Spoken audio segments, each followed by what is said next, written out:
quelques questions de précision et de consolidation, puisqu'il y a des pièces qui ont été produites ici par la défense de M. Camara. Je voudrais discuter de ces pièces avec vous. D'abord, il a été question de l'accord de Ouaga signé entre vous et M. Sekouba Konaté. Alors, est-ce que vous ne trouvez pas normal que cet accord soit signé entre vous et celui-ci, dans la mesure où vous avez toujours dit que vous avez partagé le pouvoir avec lui comme un plat de riz? N'est-ce pas normal que l'accord de Ouaga soit signé entre vous deux? Maître, comme je vous l'ai dit, cet accord, à ce que je cherche, c'était dans le cadre de consolider la paix.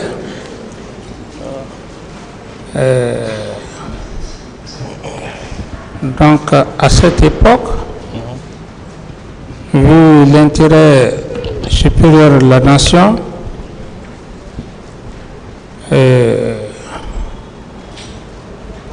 j'étais tenu dans une obligation morale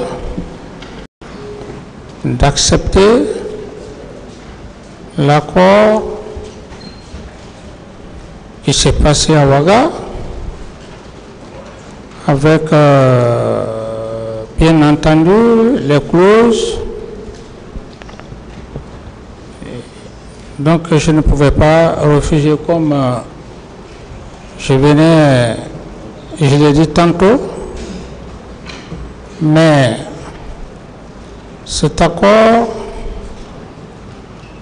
n'a pas été respecté du moment où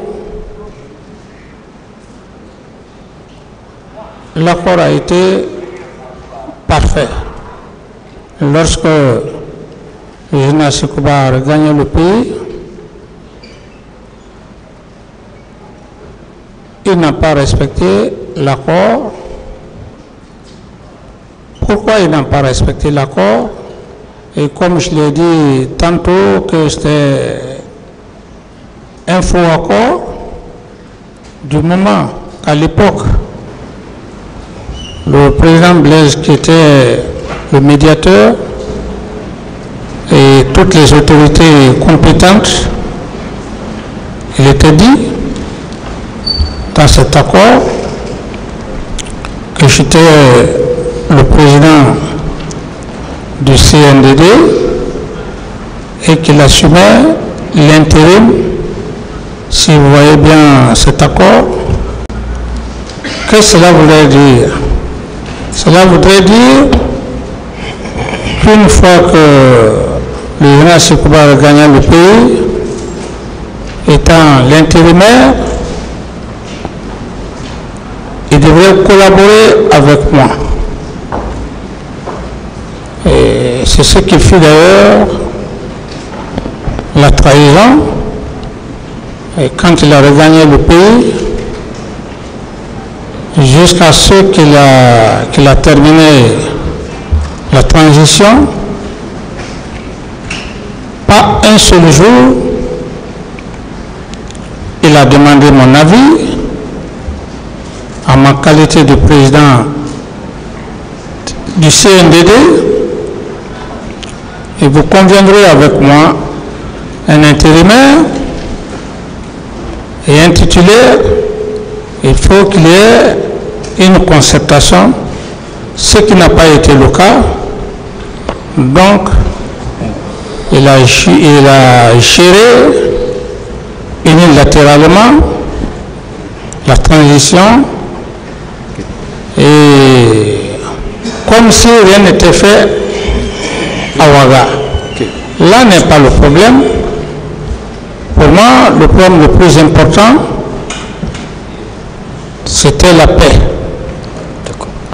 Et donc, monsieur Camara, voilà, et dès lors que vous recherchez la paix, dès lors que l'accord a été signé entre vous et celui qui était censé être le plus proche de vous, est-ce que peut-on considérer que la signature d'un tel accord serait la preuve d'un quelconque complot? Parce que l'accord, c'était pour la paix en Guinée. Ce n'était ni contre Paul ni contre Pierre.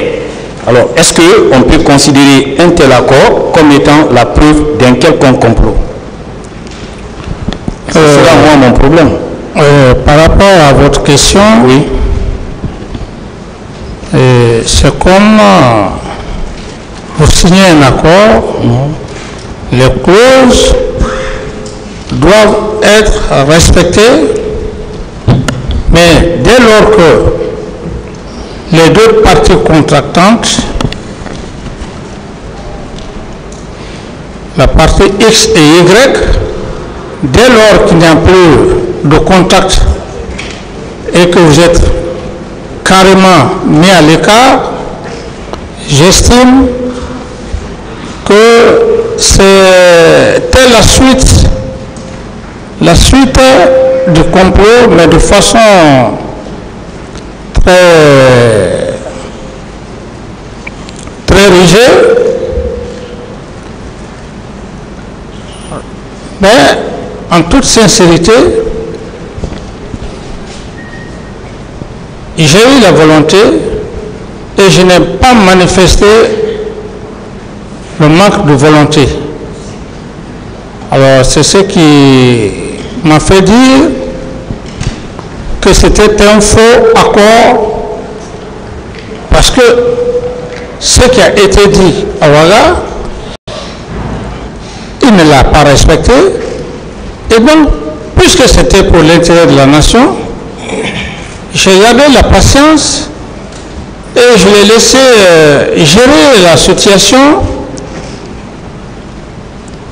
Voilà, maître.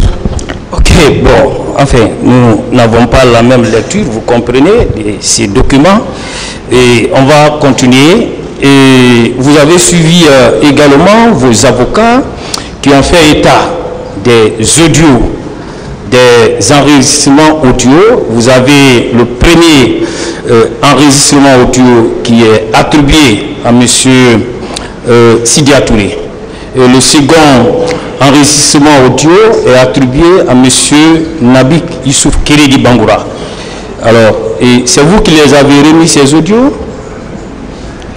Ce sont des recherches. Ce sont des recherches personnelles des avocats.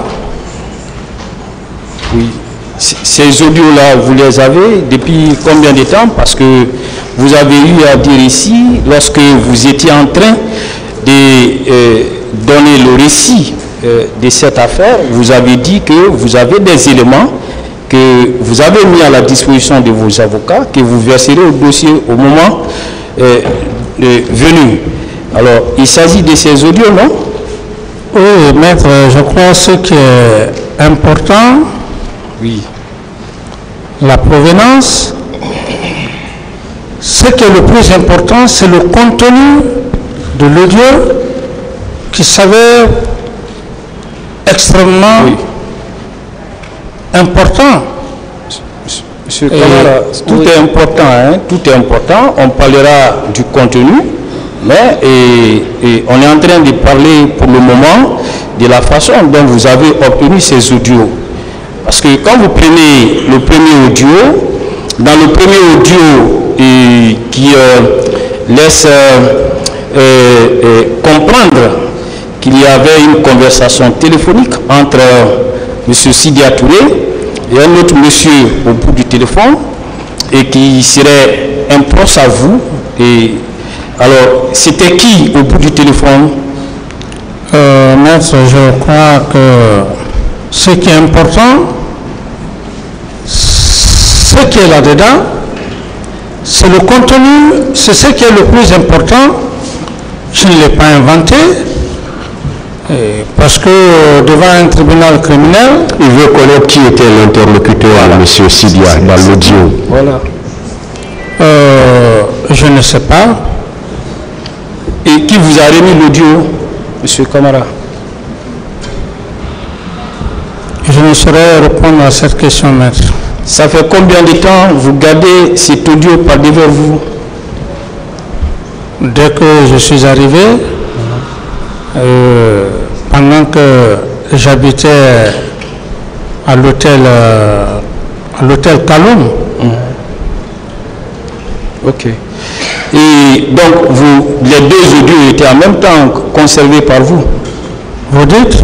J'ai dit, vous aviez donc les deux audios par devant vous depuis votre arrivée à l'hôtel Kaloum? Oui, maître, c'est ça, parce que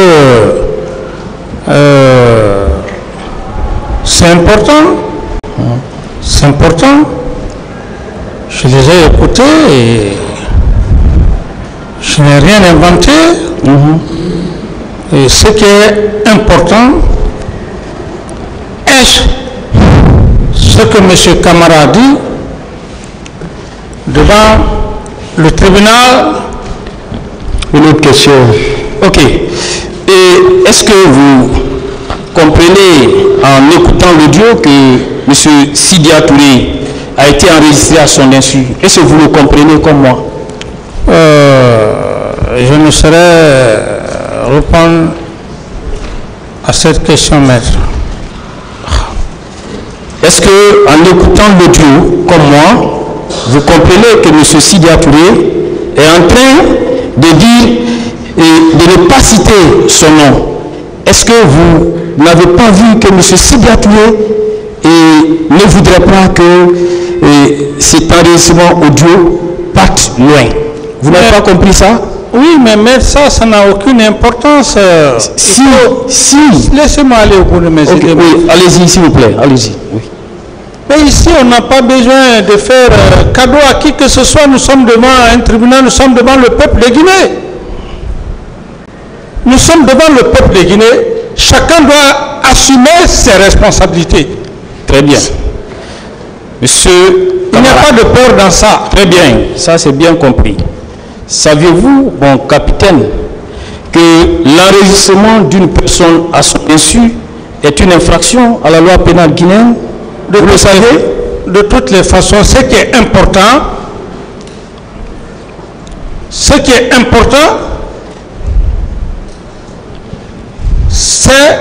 que le tribunal sache, que le peuple de Guinée sache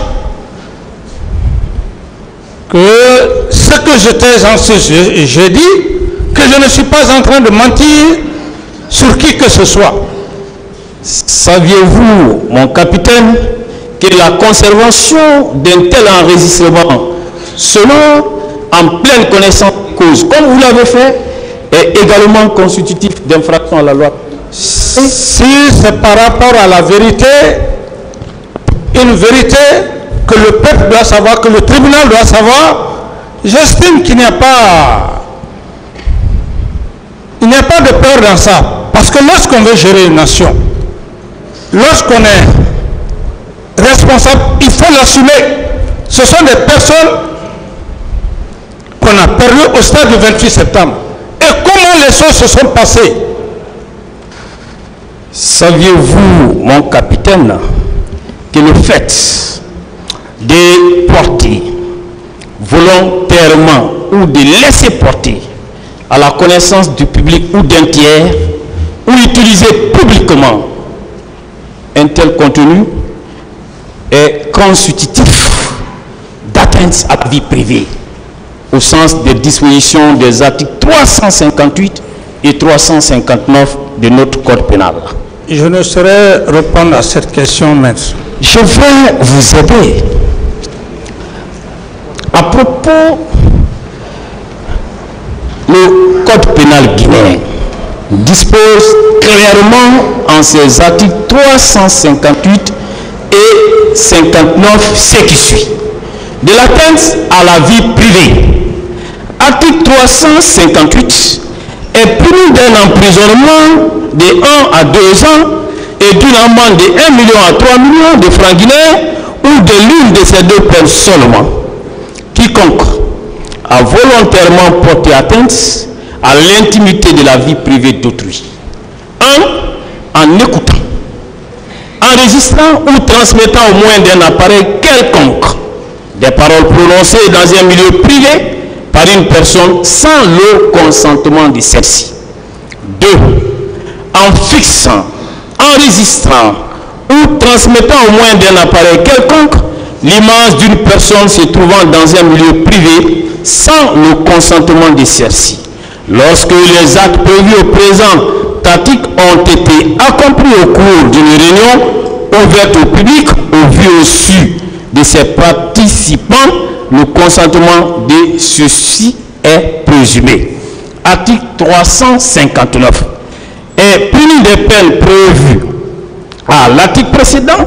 Quiconque a sciemment conservé, comme vous l'avez fait, porté ou volontairement laissé porter à la connaissance du public ou d'un tiers, comme vous l'avez fait, ou utilisé publiquement ou non, comme vous l'avez fait, tout enregistrement ou document obtenu à l'aide des faits prévus à cet article. En cas de publication, les poursuites sont exercées conformément aux dispositions légales en vigueur relatives à la liberté de la presse, de la radio, de la télévision et de la communication. L'infraction est constituée dès lors que la publication est faite, reçue ou perçue en République de Guinée. Mon capitaine, comprenez-vous maintenant que vos agissements ayant consisté à produire les 10 enregistrements dans ces débats publics sont constitutifs de ces infractions pour lesquelles vous pourrez éventuellement être poursuivi? Oui, mais ça, c'est moi, ce qui est important, c'est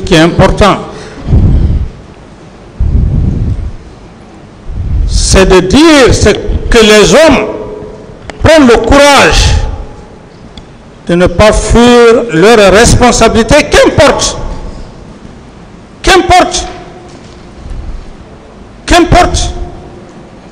Tout ce que vous êtes en train de dire, maître, ce qui est important,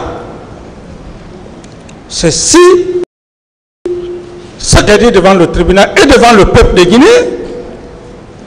était faux. Tout le reste, tous les commentaires que vous faites, on ne peut pas même l'utiliser comme un objet.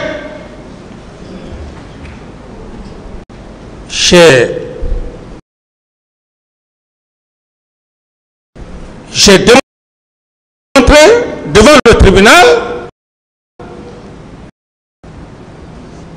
que le peuple cherche. On ne peut pas cacher une histoire lorsqu'on veut servir une nation. Il faut l'assumer.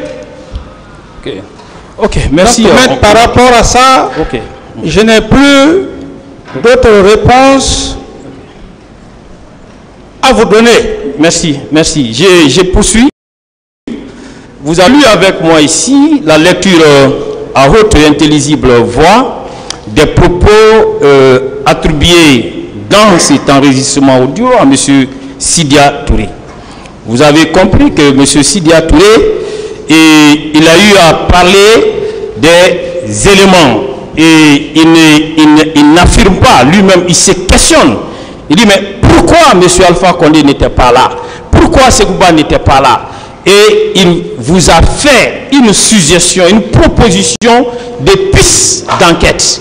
Alors, et pour vous demander de mener vos enquêtes, est-ce que avez-vous mené des enquêtes par rapport à ces propositions faites par M. Sidia Touré dans cet audio?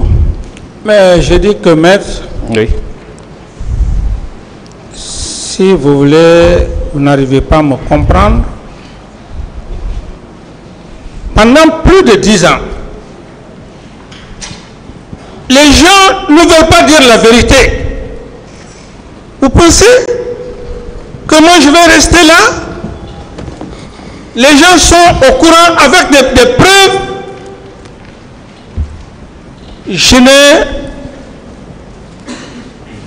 Je n'ai fait que faire ce que je dois faire devant le tribunal et devant le peuple de Guinée. Qu'importe. Est-ce que dans le sens de cet audio, vous avez mené des enquêtes? C'est ça sa question. Monsieur le Président, pour répondre à maître, est-ce que je suis un procureur? Est-ce que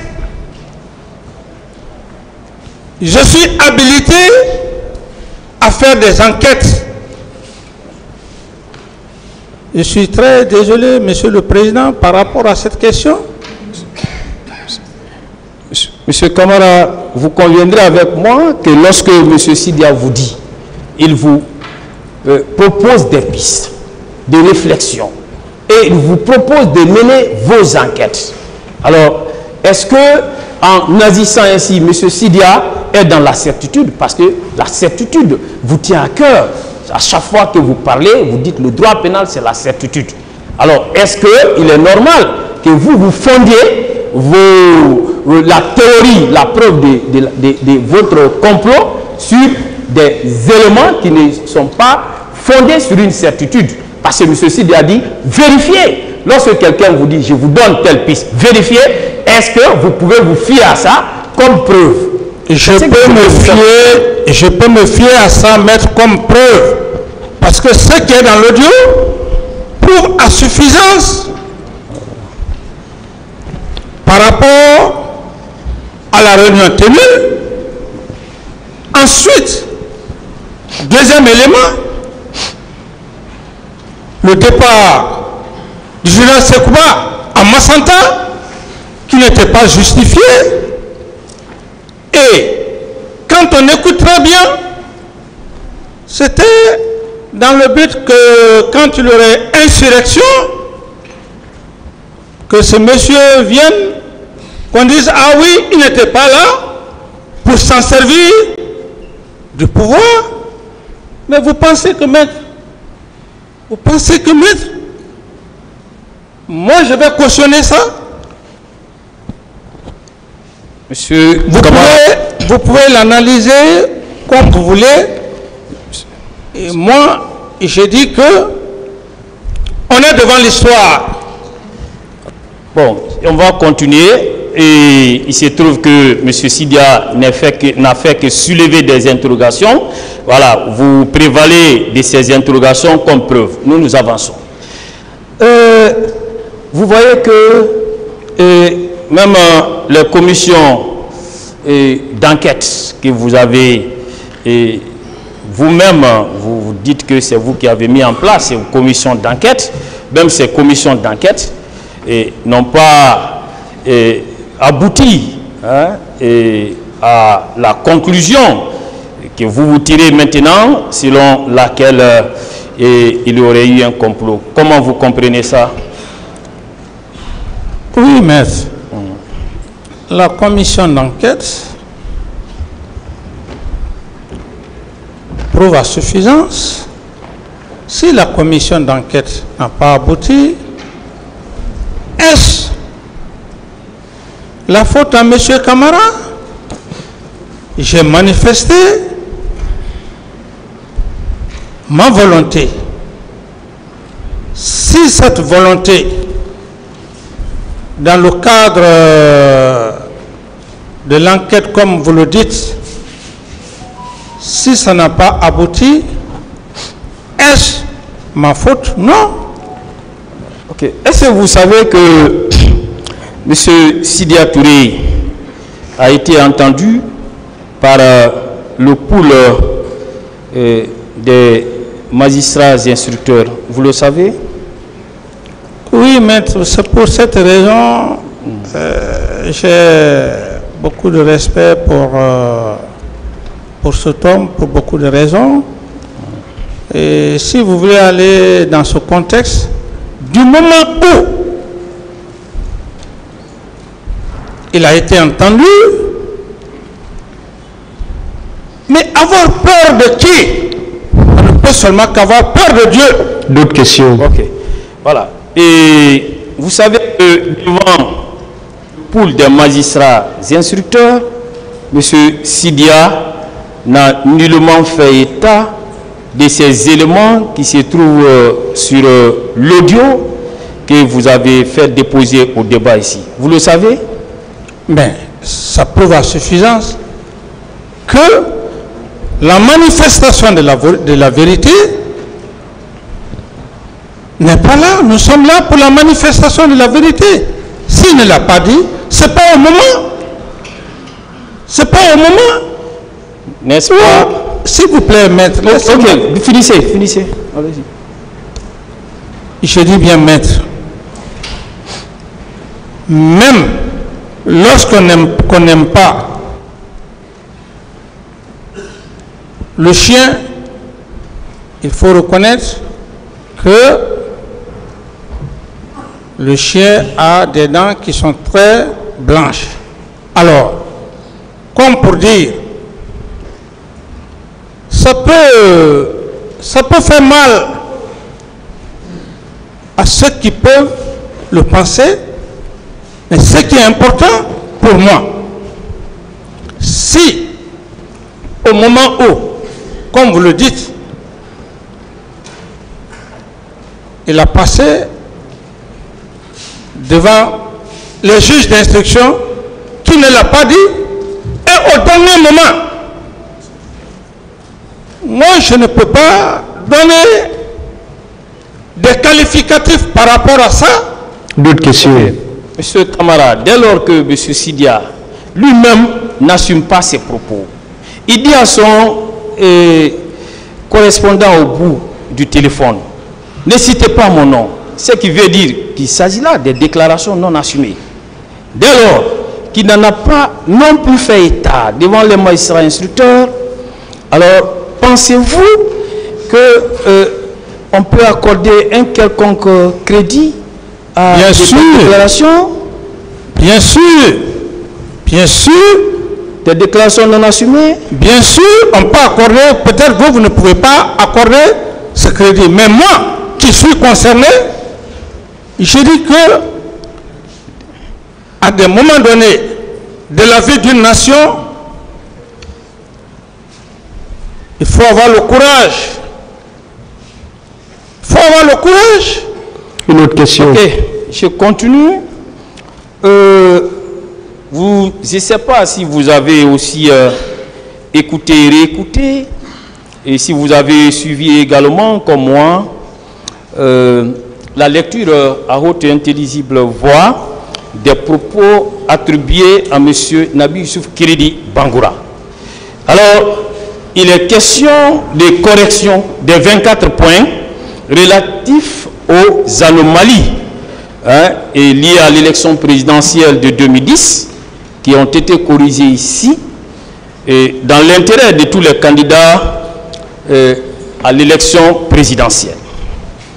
Alors, et avec bien entendu la volonté du président par intérim d'alors, M. Sekouba Konaté. Et dans ces conditions, alors, puisque ça visait à corriger des anomalies, est-ce que on peut considérer cela comme étant la preuve d'un complot contre votre personne alors que vous n'étiez pas candidat à cette élection? Non, si on ne parle pas en ce moment de complot, c'est la suite de tout ce que j'ai eu à dire ici, qui prouve à suffisance que l'objectif recherché par Sekouba, ce n'était autre que me trahir, se saisir du pouvoir et gérer la transition, faire de cette transition, donner le pouvoir à qui il voulait. Si vous ne voulez pas comprendre ça, tant mieux. Moi, c'est dans l'objectif. Tout ça, c'est la suite. Étiez-vous candidat à cette élection pour parler de complot résultant de la correction des anomalies qui affectaient le scrutin? Je voulais juste prouver, je voulais juste prouver la moralité. Ce n'est plus le complot, la moralité. Ensuite, s'il vous plaît, laissez-moi aller au bout de mes idées. Allez-y. J'ai été clair. Si vous ne voulez pas, c'est votre façon de comprendre aussi. Une autre question. Voilà. Et en répondant à l'une des questions posées ici par votre défense, qui cherchait à démontrer que, en tant que président de la République, certes vous étiez au sommet de la hiérarchie militaire, mais vous ne pouvez pas être informé de tout ce qui s'est passé. Vous l'avez dit ici, vous le maintenez? Oui, maître, je maintiens et je réitère que être président ne signifie pas que vous pouvez tout savoir. Je maintiens, maître. Ok. Alors, mais si vous n'en êtes pas informé, si vous n'avez pas une information relativement à une situation donnée, on peut comprendre. Mais dès lors que vous avez des informations, n'est-ce pas, vous devez prendre les dispositions qui sont les vôtres. Lesquelles informations, maître? Non, répondez d'abord à la question, après je vais... Oui, si vous avez l'information, on peut prendre des dispositions. Très bien. Mais si vous n'avez pas l'information... Alors, et je veux dire que dans cette affaire, la hiérarchie militaire vous a fourni toutes les informations. Toutes les informations. Le ministre de la Sécurité est passé vous rencontrer par 2 fois. Le ministre de la Sécurité vous a parlé de la présence des camions militaires où des corps ont été décomptés en présence d'autres militaires devant la résidence du feu général Lansana Conté. Vous avez reçu cette information. Le ministre de la Sécurité a fait autant. Vous avez M. Sano, qui était le chef d'état-major. Celui-ci aussi a eu à vous fournir les mêmes informations. Il dit qu'il se faisait même accompagner par le directeur. Alors, quel usage avez-vous fait de ces informations relativement à la gestion des corps? Je n'ai pas reçu ces informations. Et pour vous dire en toute sincérité, vous savez, je l'ai dit ici que une personne déjà qui n'est plus dans ce monde si bas, ce serait un peu difficile de parler. Et je dis, si effectivement, par rapport à toutes ces contestures, et je le jure, connaissant les hommes avec lesquels l'avènement du pouvoir est venu, ou d'autres n'étaient pas, d'autres étaient frustrés, je sais, les gens auraient même eu l'occasion de prendre ces véhicules envoyés au camp Al-Fayra pour me mettre devant les faits accomplis. Vous pouvez comprendre ça, vous pouvez ne pas comprendre. Cette audace, je le sais, mais si cela n'a pas été fait,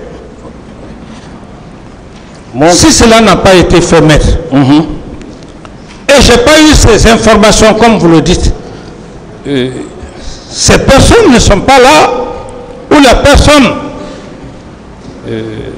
n'est pas là aujourd'hui, j'aurais répondu la même chose. Même ceux qui sont vivants.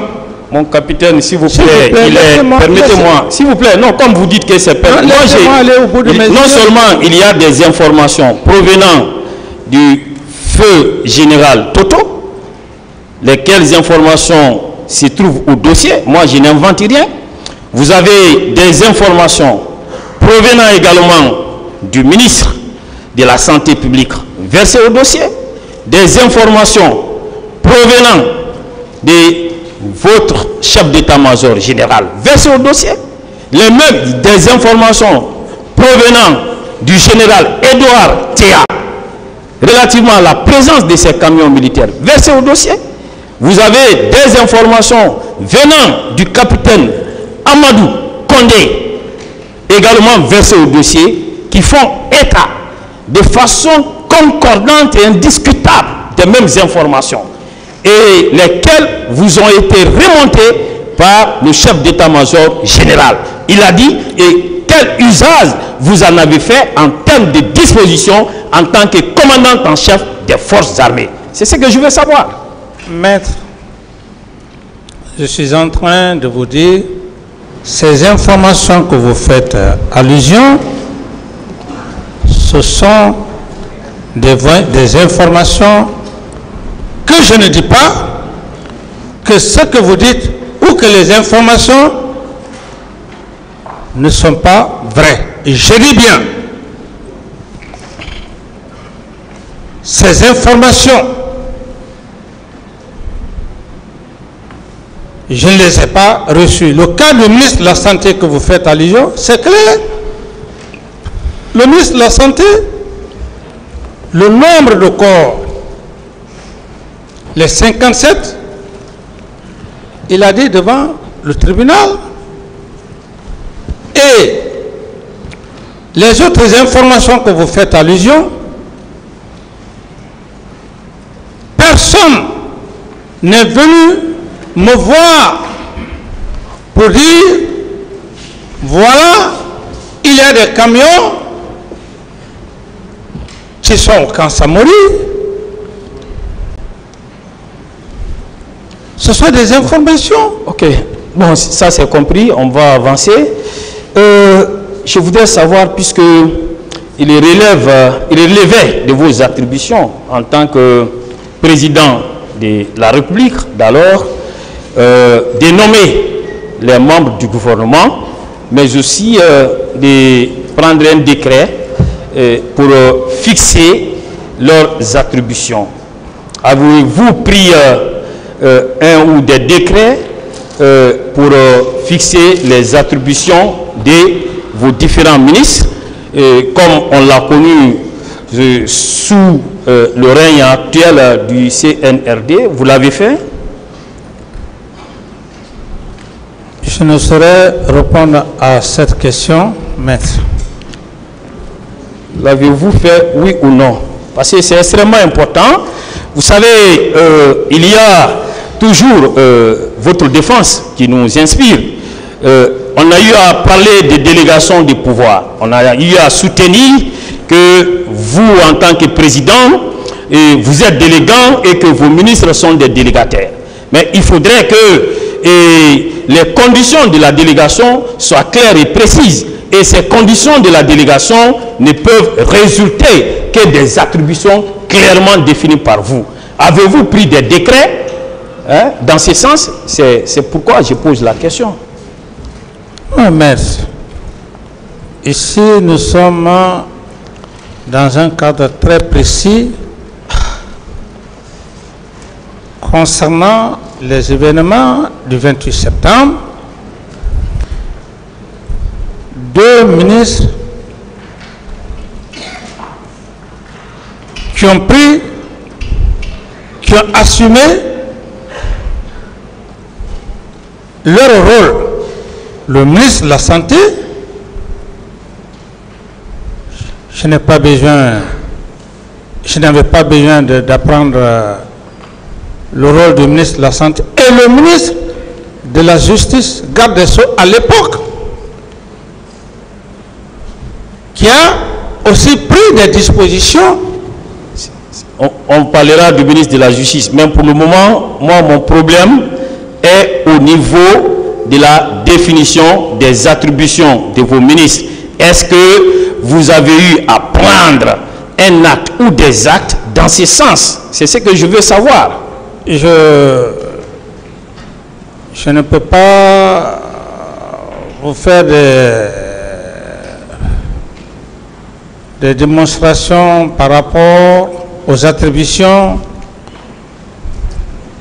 Je ne saurais vous le dire, maître. Ok, merci.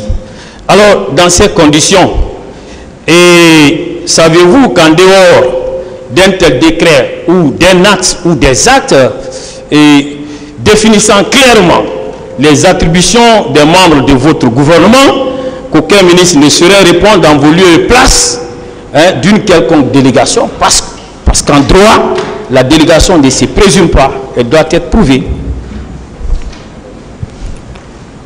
Maître, j'estime que c'est aussi élémentaire que ça quand on parle de délégation de pouvoir. Ça veut dire quoi d'un chef d'État? Il y a plusieurs départements. Est-ce que le chef de l'État, dans la coordination de la gestion de l'État, est-ce qu'il peut s'occuper du ministère de la Santé? Est-ce qu'il peut en même temps s'occuper du ministère de la Justice? Ainsi de suite. Parce que on parle de délégation de pouvoir. Le ministre lui-même, quelqu'un ne viendra pas dire que bon voilà, je suis ministre, j'occupe tel poste.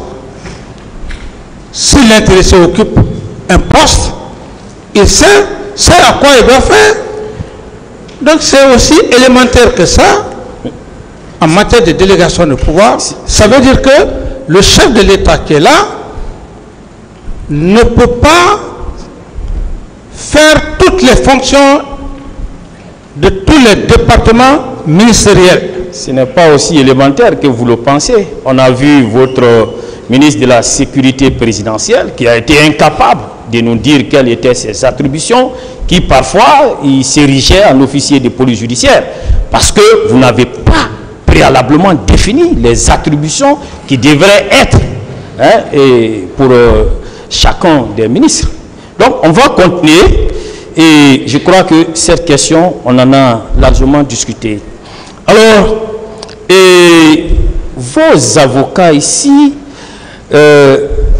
ont eu à mettre à votre actif la création des commissions d'enquête nationales et internationales. Êtes-vous d'accord avec eux? La commission d'enquête nationale et internationale, oui. C'est vous qui êtes à l'initiative? C'était à mon initiative. Ok, d'accord. Et la commission d'enquête internationale? C'est moi qui ai sollicité de faire appel à la commission internationale et nationale. Voilà. Donc, vous assumez que vous êtes bien celui-là qui a fait appel à toutes ces commissions. Dans ces conditions, alors ne trouvez-vous pas contraire la démarche de vos avocats qui articulent déjà des griefs contre le rapport de la commission d'enquête internationale? Oui, merci. J'ai été clair ici. J'ai dit des avocats que vous êtes, tous tant que vous êtes des professionnels. Le professionnalisme signifie beaucoup de choses. Si un avocat, ça peut être mes avocats, ça peut être de la partie civile ou de la défense, s'ils arrivent à porter du doigt certains passages par rapport à une quelconque commission nationale et internationale, il sait pourquoi il le fait. Et certes, il aura l'occasion de dire pourquoi il a fait, parce que c'est le professionnalisme. Je ne peux pas réfléchir ou penser à la pensée des avocats. Moi, je ne dis pas nous, moi, je suis un accusé. J'ai affaire à des professionnels. Okay. Monsieur Camara. Oui, maître. Vos avocats ont également fait état d'une ordonnance portant création de la commission d'enquête nationale qui date du 30 octobre 2009. En même temps, ils ont fait état d'un décret signé, hein, c'était à la même date, portant nomination des membres de cette commission. Oui, maître. Voilà. Et alors, vous reconnaissez bien que c'est bien le 30 octobre que vous aviez, 2009, que vous avez signé ces actes? Oui, maître. Très bien. Saviez-vous que les membres de la commission d'enquête nationale n'ont prêté serment que le 2 novembre 2009? Bon, le serment, je ne le sais pas, mais ce que je sais, oui. J'ai créé la commission. Ok, voilà, pardon, c'était le 3 du juin. C'est ce qui ressort de la lecture de la page 5 du rapport de la commission nationale d'enquête indépendante. Oui, maître. Page 5, les membres de la commission ont prêté serment le 3 novembre 2009. Oui, maître. Voilà. Maintenant, je vais vous poser une question, puisque au moment où le massacre du 28 septembre 2009 a été commis, la République de Guinée avait des textes de loi. La République de Guinée avait des services de police judiciaire compétents en matière d'enquête. Alors, pouvez-vous nous dire, entre le 28 septembre 2009 et le 3 novembre 2009, date à laquelle les membres de cette commission ont eu à prêter serment pour pouvoir ouvrir les enquêtes autour de ces dossiers, quelles étaient en ce moment les institutions judiciaires qui étaient en charge des enquêtes avant cette date? Oui, maître.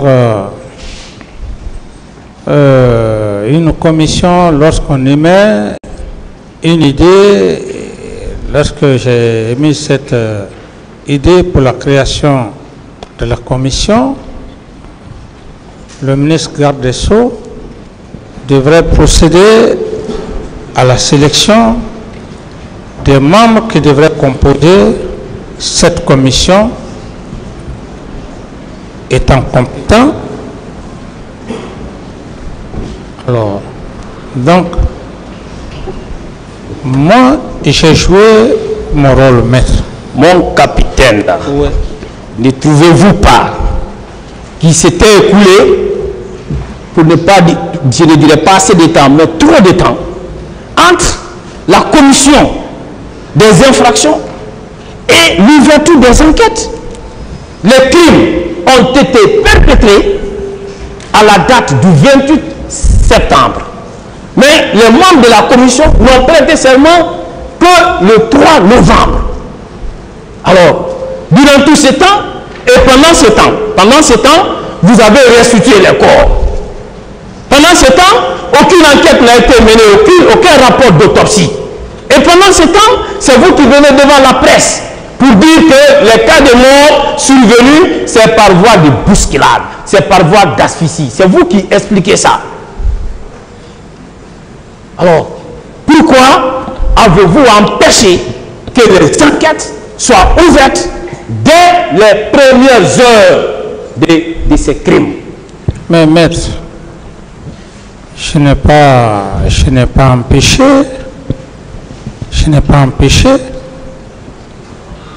J'avais un ministre de la Justice et j'ai pris la volonté. Pourquoi il n'a pas fonctionné? Il y avait la justice, pourquoi il n'a pas fonctionné? Mais maître, elle n'a pas fonctionné. Non, je pense que... Et pendant ce temps, toutes les preuves ont été dissimulées. Le stade a été nettoyé.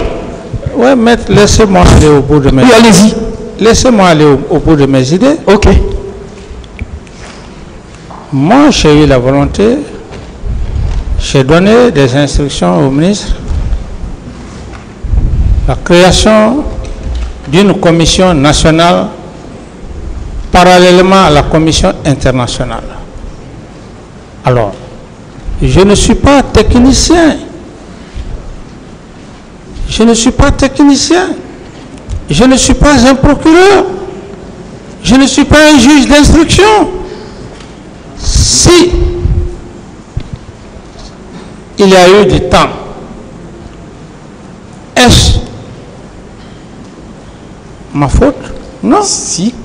Mais vous n'êtes pas un technicien, vous n'êtes pas procureur, vous n'êtes pas juge, mais c'est vous qu'on voit à la télé, animant un point de presse, en train de dire il y a eu des morts par tel. De quel service? Permettez-moi. Parce que les dispositions du Code de procédure pénale, et celles de maintenant, sont pratiquement les mêmes. Dès lors qu'il y a des cas de mort, les enquêtes doivent être immédiatement ouvertes.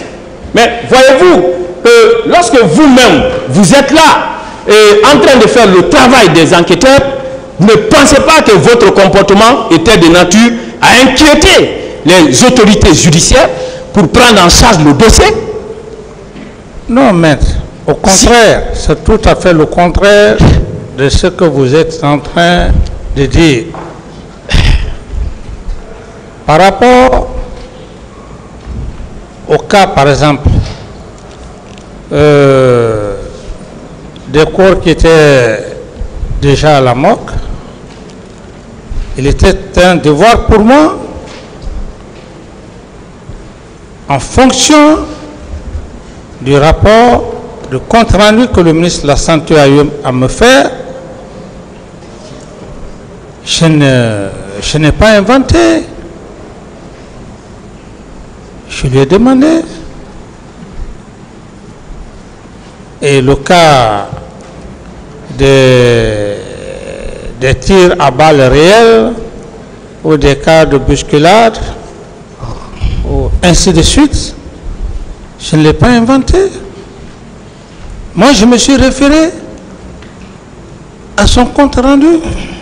Monsieur Camara, je voudrais vous dire que même dans un quartier,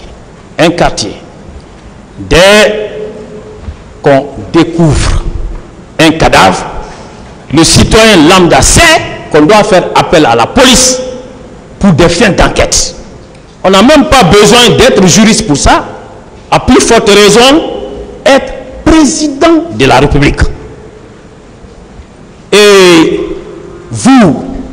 vous avez eu à vous occuper de ces cas de mort avec des militaires en écartant complètement les autorités judiciaires.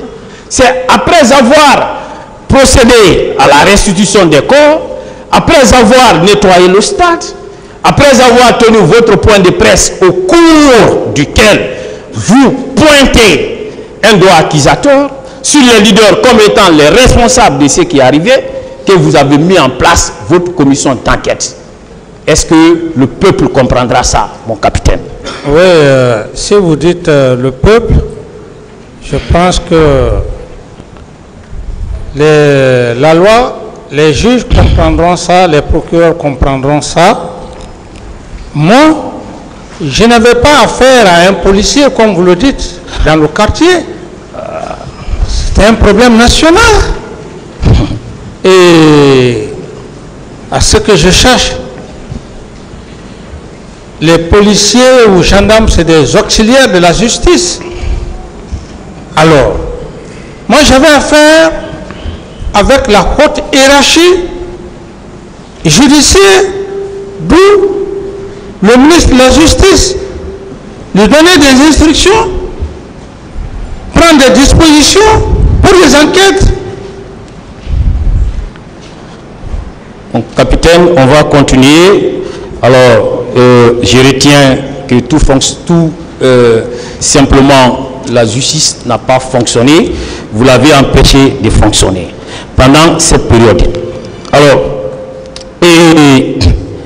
je vais continuer. Vous avez mis en place cette commission d'enquête. Mais,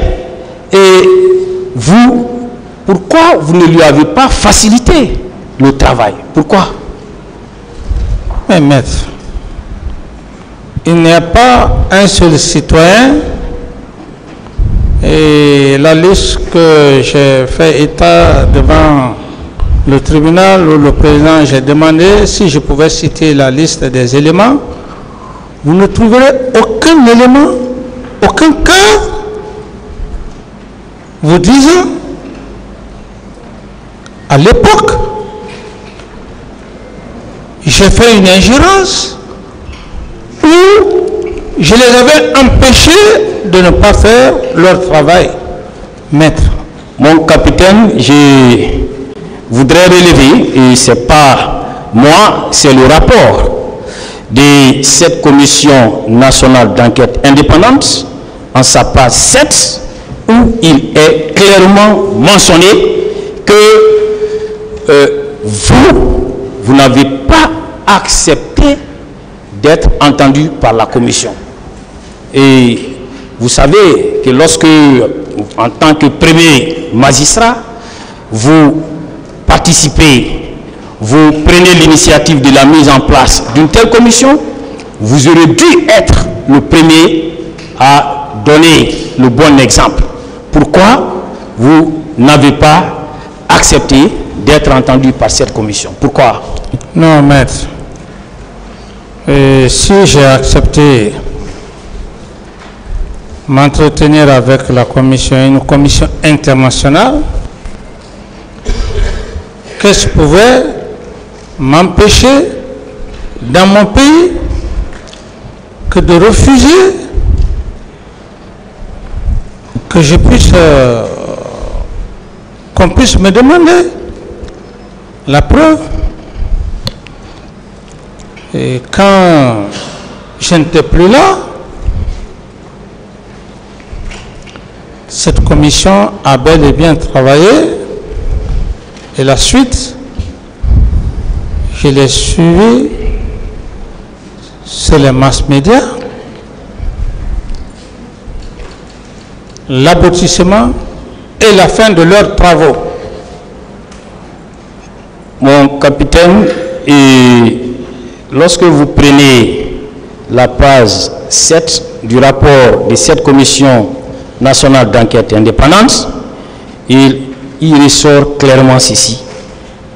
Au nombre des difficultés rencontrées par elle, l'impossibilité pour la commission nationale d'enquête indépendante d'auditionner le président et le lieutenant Boubacar Sidiki Diakité Ditumba, qui figurait pourtant dans le programme de la commission nationale d'enquête indépendante.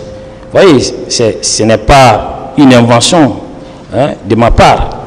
Ensuite, mon capitaine, puisque on vient de finaliser. Ensuite, est-ce que vous saviez que votre attitude consistant à vous ériger déjà en avocat de ceux qui ont perpétré ces crimes odieux et en donnant même le bilan et en tirant à balles réelles sur tous ceux qui voudraient soutenir une thèse contraire, que cela a fini par amener tout le monde à ne plus avoir confiance en vous et encore moins à cette commission d'enquête nationale que vous avez mise en place, raison pour laquelle il y a eu des méfiances à l'égard de cette commission. Vous le savez, les citoyens se sont méfiés de cette commission à cause de votre attitude. Vous le savez? Ce que vous dites, maître, c'est votre pensée. Je ne peux pas vous l'empêcher de ne pas dire ce que vous voulez dire. Est-ce que vous savez que toutes les corporations, unanimement, ont refusé de siéger à cette commission? Vous le savez? C'est l'une des explications. Vous le savez? De toutes les façons. Le barreau y compris. S'il vous plaît, maître. Oui. Ce qui est le plus important. Oui, c'est ça. Si tous les éléments n'ont pas voulu siéger, ce n'était pas de ma faute. Ok, je continue. Et deuxième explication aussi, que votre attitude ne rassurait personne. Au contraire, on se méfiait de cette commission. Alors, dans le même rapport et à la même page 7, il est dit clairement, malgré tous les efforts, aucune femme victime de viol ne s'est présentée devant la commission. Vous voyez que votre comportement n'était pas du tout